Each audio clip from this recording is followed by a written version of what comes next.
अहिंसा तीर्थ प्रणेता, अहिंसा तीर्थ प्रणेता, जय जय हो भारत गौरव राष्ट्र संत प्रमुख सागर। स्वर्णिम स्वर्ण जयंती का अवसर ये महान है, मिलकर हम मनाएंगे गुरुवर देश की शान है। प्रमुख सागर जय हो गुरुवर, प्रमुख सागर जय हो गुरुवर।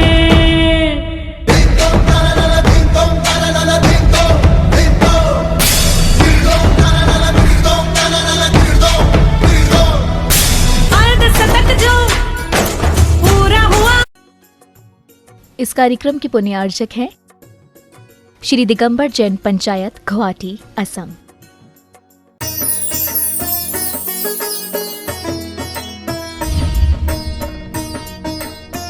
धर्म से भवात्मा, जो स्वयं में स्वयं को खोजा करता वो स्वाध्याय किया करता है। जो स्वयं में स्वयं को ढूंढा करता वो स्वाध्याय किया करता है। जो स्वयं से पर को भेदा करता वो स्वाध्याय पिया करता है। जो स्वयं को भूला पर को जाना वो क्या स्वाध्याय किया करता है। और जिसने निज को जाना माना वो तीर्थंकर महावीर हुआ करता है। जिसने निज को जाना माना वो तीर्थंकर महावीर हुआ करता है। हमारे जीवन में स्वाध्याय जरूर होना चाहिए। स्वाध्याय का मतलब है स्वयं का अध्याय। स्वयं के अध्ययन का ही नाम स्वाध्याय है। हमने सोच रखा है कि ग्रंथों को पढ़ना स्वाध्याय है, साधु संतों से सुनना स्वाध्याय है, आदि आदि बहुत सारी चीज़ों को हमने समझ रखा, ये सब स्वाध्याय है। लेकिन आप ख्याल करके रखना, जब तक स्वयं का अध्ययन नहीं करोगे तब तक स्वाध्याय प्रैक्टिकल जीवन में नहीं आएगा। थ्योरेटिकल तो हम जिनवाणी में भी पढ़ लेंगे, संतों से भी सुन लेंगे और इधर उधर से पंडित विद्वानों से भी सुन लेंगे, लेकिन प्रैक्टिकल जब तक तुम्हारा वो स्वाध्याय स्वयं के प्रति नहीं जगेगा, स्वयं के प्रति जागृत नहीं होगे, तब तक वो स्वाध्याय तुम्हारे जीवन में कल्याण का कारण नहीं बनेगा। ख्याल करो, रसगुल्ला में अगर चम्मच पड़ी हो तो चम्मच को कभी स्वाद आने वाला नहीं है। खूब पड़ी रहे, 24 घंटे चम्मच रसगुल्ले में पड़ी रहे, लेकिन स्वाद आने वाला नहीं है। और 1 मिनट भी अपनी जिह्वा पर वो रसगुल्ला जाता है तो तुम्हें आनंद आ जाता हो तो कोई आश्चर्य की बात नहीं है। इतना ही ख्याल करो, 24 घंटे एक दिमाग, एक ज्ञान सारा का सारा दिमाग में भरा हो, दिमाग रूपी चम्मच में 24 घंटे दिमाग भरम गरम ग्रंथ भरे पड़े हैं, लेकिन स्वाद नहीं आएगा।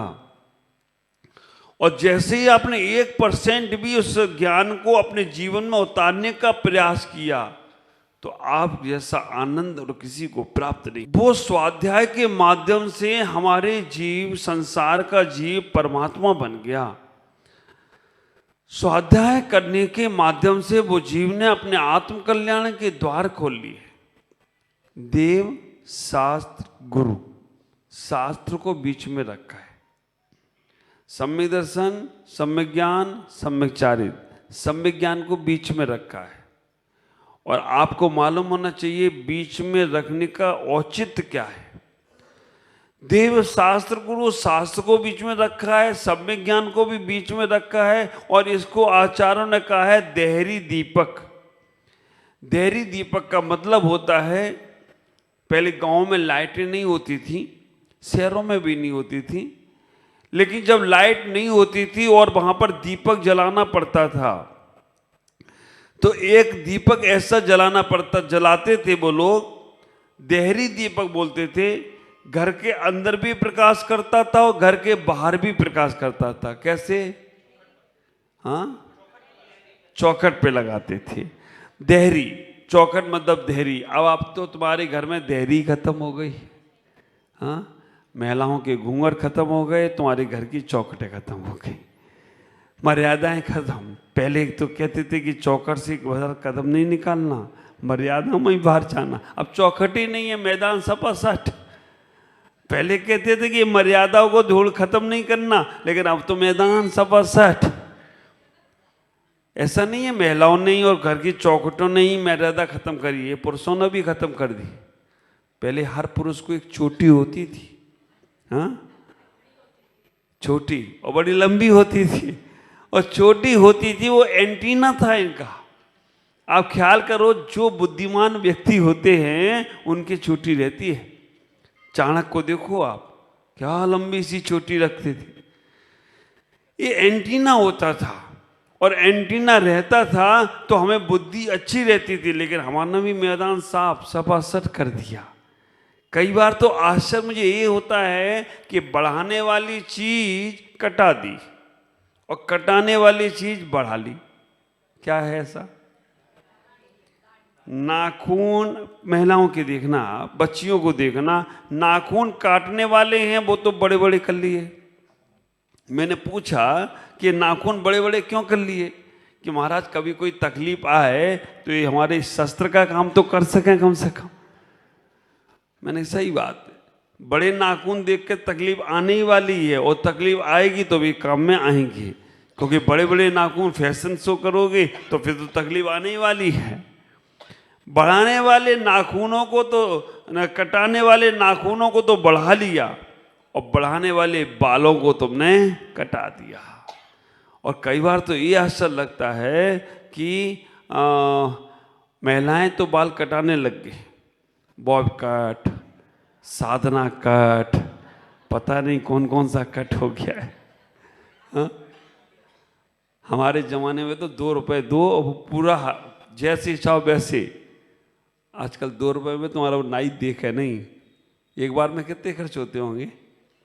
200-500 तो लगते होंगे, कोई हिसाब नहीं है।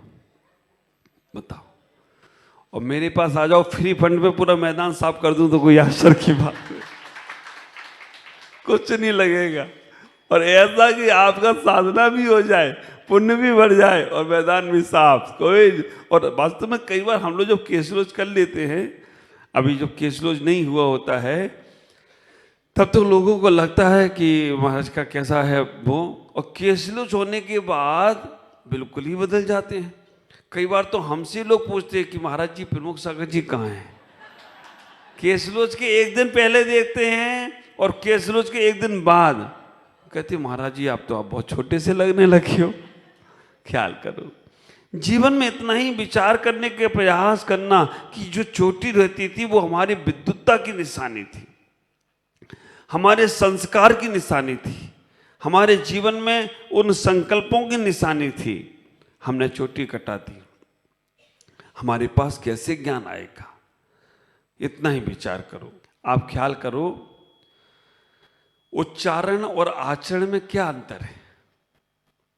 उच्चारण और आचरण में क्या अंतर है? हमें उच्चारण तो आता है लेकिन आचरण नहीं आता है। हम बोलने में तो बहुत अच्छे हो जाते हैं लेकिन उसको प्रैक्टिकल जीवन में उतार नहीं पाते हैं। अगर आप हिंदी वर्णमाला देखो तो उसमें आ अक्षर पहले आता है और ऊ अक्षर तो पहले क्या आना चाहिए? बाद में उच्चारण। आप ख्याल करके रखना, पहले आचरण में आना चाहिए, बाद में उच्चारण में होना चाहिए। लेकिन हमने उच्चारण तो सीख लिया, आचरण में उतारने का प्रयास नहीं किया। आ का मतलब है आचरण और ऊ का मतलब उच्चारण। तो उच्चारण आ आ, ई उ ऊ, 5वें नंबर पर उच्चारण आ रहा है। 4 पहले हमें जीवन में अक्षर समझना है। इतना ही विचार करो अपने जीवन में। सम्यक तप हमें करना है। सम्यक तप जो हम करेंगे, पहले के लोग पढ़ते थे तो पहले संस्कार लेते थे, उसके बाद पढ़ने जाते थे। तब कल्याणक पहले होता है ना? ज्ञान कल्याणक बाद में आता है ना। 5 कल्याणक में पहला कल्याणक गर्भ, दूसरा जन्म, तीसरा तप। पहले दीक्षा, बाद में। अब लोग सोचते हैं पहले शिक्षा ले लो, ज्ञान ले लो, पहले ज्ञान ले लो, और ज़्यादा ज्ञान के चक्कर में मालूम पड़ता है वो दीक्षा ही से उसका बैराग हो जाता है, वो नहीं ले पाता है। पहले दीक्षा, बाद में शिक्षा। तो हम सम्यक ज्ञान को अपने जीवन में स्थान देने का प्रयास करें। अगर हमारे पास सम्यक ज्ञान है, नॉलेज है, राइट नॉलेज हमारे पास में है, तो हम कहीं भी चले जाएं, हमारे पास हमें कभी धोखा नहीं मिलेगा। ख्याल करो, बुद्धि में और लक्ष्मी में एक बार बहस हो गई। सरस्वती में और लक्ष्मी में, दोनों में बहस हो गई। सरस्वती ने लक्ष्मी से कहा कि तुम मेरे बिना कुछ नहीं कर सकती हो। लक्ष्मी ने कहा तुम मेरे बिना कुछ नहीं कर सकती हो। दोनों ने कहा प्रैक्टिकल करके देखते हैं। लक्ष्मी और बुद्धि दोनों ने प्रैक्टिकल करने के लिए एक आदमी को चुना, एक आदमी को टारगेट बनाया कि इस आदमी को, लक्ष्मी से कहा कि तुम इसे धनवान बना के दिखाओ। ख्याल करो, लक्ष्मी ने कहा कि मैं चाहूं तो इसे रातों रात धनवान बना सकती हूं। बुद्धि ने कहा मेरे बिना तुम कुछ नहीं कर सकती हो। दोनों ने उस आदमी को परीक्षण के लिए तैयार किया, बताया नहीं। लक्ष्मी ने उस आदमी के लिए रास्ते में बहुत सारा सोना डाल दिया और कहा कि जब यहाँ से निकलेगा तो इसको इतना सारा सोना मिलेगा तो इसकी जीवन कायाकल्प रातों रात पलट जाएगी। बहुत डाल दिया सोना, सब कुछ डाल दिया रास्ते में। आप विचार करके रखना, बुद्धि ने उसकी बुद्धि खराब कर दी। क्या किया उसने? बुद्धि ने उसके मन में एक विषय डाल दिया कि तुम जा तो रही हो इस रास्ते से, लेकिन कभी तुम्हारी आंखों की रोशनी चली गई, अंधे हो गए तो फिर कैसे जाओगे? तो उसने कहा अभी प्रैक्टिकल करके देख ले, रास्ता साफ है। तो बस जहां सब सामान पड़ा था, धन दौलत पड़ी थी, बुद्धि ने उसके दिमाग में डाल दिया कि बुढ़ापे में आंखें चली जाएंगी तो तुम कैसे चलोगे, अभी प्रैक्टिकल करके देख लो। और बस जहां पड़ा था वहां पे वो आंख बंद करके चला, ऐसी करके दे करते। लक्ष्मी ने माथा ठोंका, वो सामने पड़ा है सब कुछ, अभी भी देखो ये अंधे बनने की प्रैक्टिस कर रहा है, और सब छोड़कर वो निकल गया। लक्ष्मी ने कहा बुद्धि से हार गई मैं। अब विचार करके रखना, लक्ष्मी ने कहा बुद्धि से हार गई मैं, अब तुम कैसे इसे क्या कर सकती हो मेरे बिना? लक्ष्मी ने कहा, बुद्धि ने कहा मैं सब कुछ करा सकती हूं। और आप विचार करना, रास्ते से जब वो आदमी जाने लगा, बुद्धि ने उसको बुद्धि डाल दी कि तू कुछ भी कर, तेरे को सफलता मिलेगी, लेकिन अंदर हिम्मत रखना। और रास्ते से जा रहा है, रास्ते से जाते जाते एक पत्थर से उसका पैर टकराया। वो पत्थर को जब उसने उठा लिया, उसने देखा पत्थर बहुत चमक रहा है, बहुत तेज चमक रहा है। पत्थर देख ही रहा था कि उधर से कभी एक आदमी निकल गया। ख्याल करके रखना, वो आदमी जब निकल गया, उस आदमी ने देखा कि ये पत्थर बहुत चमक रहा है। वो आदमी भी समझदार था, लेकिन ना समझी के काम करता था। वो आदमी वहां से निकला और उसने आके देखा कि पत्थर बहुत चमक रहा है। उसने पूछा ये पत्थर हमें दोगे क्या? उस आदमी ने कहा ये पत्थर तो मैं सामान सा दिख रहा है, लेकिन ये मांगने वाला आ गया है, मांग रहा है, तो इसे दे देता हूं। पूछा कितने का दोगे? उसने कहा 1 स्वर्ण मुद्रा में दोगे क्या? वो आदमी चुप रहा। 10 स्वर्ण मुद्राओं में दोगे क्या? वो आदमी चुप रहा। ख्याल करके रखना, वो आदमी चुप रहने का प्रयास किया और चुप रहने से उसका वो कीमत बढ़ती चलेगी, बढ़ती चलेगी। ख्याल करके रखना, ज्ञानी व्यक्ति जब चुप रहता है तो उसका कीमत बढ़ जाती है, और ज्ञानी बार बार बोलता है तो उसकी कीमत घट जाती है। आप ख्याल करो, घुंघरू होते हैं ना, घुंघरू ज़्यादा बोलते हैं, कहाँ पहने जाते हैं? और नेकलेस हार होता है ना, वो बोलता नहीं है, कहाँ पहना जाता है? तो आप इतना ही विचार करके रखना, अगर आपके पास सम्यक ज्ञान है तो आप वस्तु तत्व को समझकर बात करोगे, और आपका मिथ्या ज्ञान होगा तो बिना सोचे समझे बोलते रहोगे, बोलते रहोगे। और बाद में ज्ञानी की और अज्ञानी की परिभाषा में इतना ही तो है, ज्ञानी पहले सोचता है फिर बोलता है, और अज्ञानी पहले बोलता है फिर सोचता है। ख्याल करके रखना, इतना ही हुआ, उसकी कीमत वो लगाता रहा, और लगाने के बाद भी वो चुप रहा, उसने दिया नहीं। वो पत्थर, उसकी कीमत 100 असरफियां भी लगा दी, नहीं दिया। आखिरकार वो बहुत ज़्यादा होशियार था, उसे मालूम था कि ये पत्थर बहुत बेशकीमती है, वो जौहरी था। उसने 100 स्वर्ण मुद्राओं में पत्थर में भी मोलभाव करता रहा कि 100 में दे दे, नहीं दिया। आगे जैसे ही पहुंचा एक सामान्य सा व्यक्ति मिला और सामान्य से व्यक्ति ने पूछा, ये पत्थर मुझे दोगे क्या? उसने कहा, कुछ नहीं बोला। उसने कहा 1000 स्वर्ण मुद्रा। 1000 स्वर्ण मुद्राओं में वो पत्थर को ले लिया। उसकी तो किस्मत बदल गई। लेकिन जो दूसरा व्यक्ति था, जो जौहरी था, जो समझदार था, उसने कहा कि तूने ये क्या किया? लाखों स्वर्ण मुद्राओं का पाषाण, वो पत्थर तुमने 1000 मुद्राओं में दे दिया। तो मूर्ख है क्या? उसने कहा, मैं मूर्ख नहीं, मूर्ख तो तुम हो। हमें तो उस पत्थर की कीमत मालूम नहीं थी तो हमने उसे दे दिया, लेकिन तुमको तो मालूम था लाखों की कीमत है, फिर भी तुमने 1000 मोलभाव कर रहे हो मुझसे। नुकसान तुम्हारा हुआ, हमें तो कुछ मिला ही मिला है, तुम्हें कुछ भी नहीं मिला। आप विचार करना, आप भी अपने जीवन में इस प्रकार से मोलभाव करते हो। कैसे कैसे मोलभाव करने का प्रयास करते हो? आप अपने शरीर से मोलभाव करते हो, गुरुओं से करते हो, धर्म से करते हो, संयम से करते हो। वहां पर आप अपने जीवन के कल्याण का सोच नहीं पाते। कहा कि मंदिर रोज जाना चाहिए, दर्शन पूजन अर्चन करना चाहिए, वहां पर मोलभाव करते हो। महाराज 2 दिन नहीं जाए तो चलेगा, 2 दिन भोजन नहीं मिले तो चलेगा? नहीं महाराज, भोजन तो रोज मिलना चाहिए, भोजन के बिना तो जी नहीं पाएंगे। ख्याल करना, जितना शरीर का ख्याल तुमको है उतना ख्याल उस आत्मा का भी हो जाए। शरीर के भोजन अगर एक दिन भी नहीं मिले तो आपका शरीर चलता नहीं है, लेकिन अगर आत्मा का भोजन अगर एक दिन ना मिले तो आत्मा को तुम सोचते हो कि चलती ही रहेगी, चलेगी।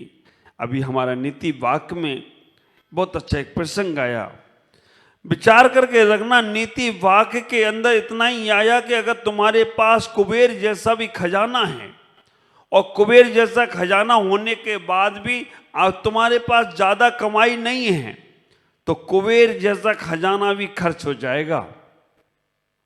उन्होंने उदाहरण इसमें दे दिया, 4 रुपए कमाते हो, 5.5 खर्च करते हो तो एक दिन में जब धीमे धीमे धीमे धीमे वो सब खत्म हो जाएगा। और 2 लाइनें आप लोग हमेशा सुनते होंगे, आमदनी 98, खर्चा रुपया। आप विचार करके रखना, आमदनी 98, खर्चा रुपया लक्षण है मिट जाने के। और गुस्सा ज्यादा ताकत कम लक्षण है पिट जाने के। ख्याल करके रखना, गुस्सा ज्यादा और ताकत कम लक्षण है पिट जाने के, और आमदनी 98, खर्चा रुपया लक्षण है मिट जाने के। ये हमारे परमानंद सागर जी एक अच्छा सा जोक सुनाते हैं। एक आदमी ने व्यापार किया और व्यापार करने में उसने पूरे मार्केट से माल सस्ता बेचा, फिर भी उसने लाखों रुपया लखपति, फिर भी लखपति हो गया। पूरे मार्केट में अगर वो सामान 100 रुपए का बिकता था, उसने 50 रुपए में बेचा, फिर भी वो लखपति हो गया। बताओ कैसे? वो लखपति कैसे हो गया? 100 रुपए का खरीदा, 50 में बेच दिया, समझ लो पहले उसे पूरा। आप विचार करके रखना, मार्केट में 100 का खरीदा और 50 में बेचा, फिर भी लखपति हो गया। कैसे? पहले करोड़पति था, सब बेच दिया, अब लखपति तो रह ही जाएगा, आधे से ज्यादा नुकसान कर दिया उसने। ख्याल करो, लक्षण मिट जाने के हैं। हमारे पास अगर ज्ञान का अर्जन नहीं हो रहा है तो हम जो ज्ञान है वो भी खत्म हो जाएगा।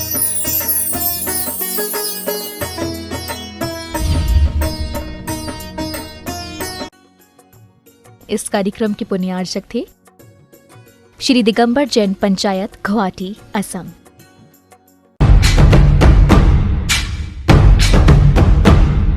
अहिंसा तीर्थ प्रणेता, अहिंसा तीर्थ प्रणेता, जय जय हो भारत गौरव, राष्ट्र संत प्रमुख सागर। स्वर्णिम स्वर्ण जयंती का अवसर ये महान है, मिलकर हम मनाएंगे, गुरुवर देश की शान है प्रमुख सागर।